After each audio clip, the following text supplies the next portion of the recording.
Jolia Barreto, hindi na. Ipaglalaban si Joshua Garcia? Totoo nga kaya? OMG. Nararapat lamang talaga na wag bitawan ni Jolia si Joshua dahil sila lamang umano ang nararapat na magkakatuluyan sa isa't isa. Of course, hindi na umano mangyayari na basta na lang na ikulong sa kalungkutan ang pagkatao ni Jolia Barreto. Ano pa't si Joshua Garcia lamang umano ang nagbibigay sa kanya ng saya. Yes, sana'y hindi umano mangyayari na basta na lang talikuran ang sumpaan ni Joshua at Jolia sa isa't isa.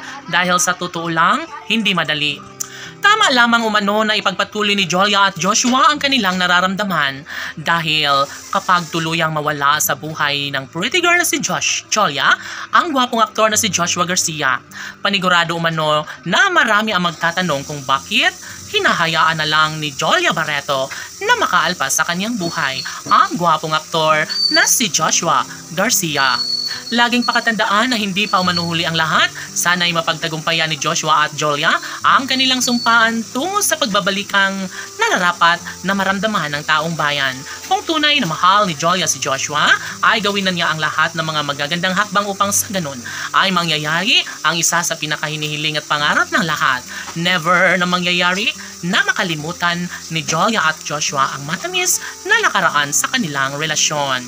Tanong ng mga netizens, may posibilidad nga kaya na mangyayari ang pagkakatuluyang nararapat na maramdaman sa buhay ni Joshua at Jolia?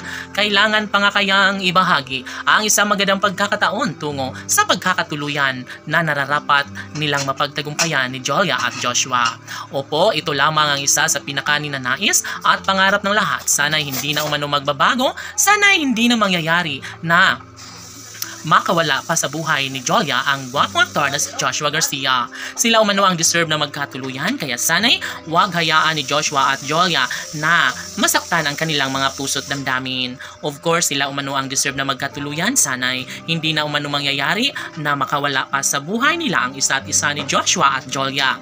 Sana'y maikasal na lang si Jolia at Joshua sa mas lalong madaling panahon dahil sadya nga naman na sayang ang lahat lalo na kapag mawala ang kinang sa kanilang pagmamahalang tunay nagbibigay saya at kaligayahan sa lahat. Sabi nga ni Jolia Barreto na iaalay niya ang lahat upang sa ganun ay tuluyan siyang magtagumpay sa pag-ibig ni Joshua Garcia dahil ito umano ang bukod tanging lalaking gusto niyang magiging ama ng kanyang mga magiging supling. Karapatan ni Joshua at Jolia na patunayan nilang sa lahat ang kanilang matamis sa pagmamahalan dahil alam nila na marami ang nag-aabang at sobrang excited na sana'y huwag nang mangyari na makawala pa sa buhay ni Joshua at Jolia. Laban!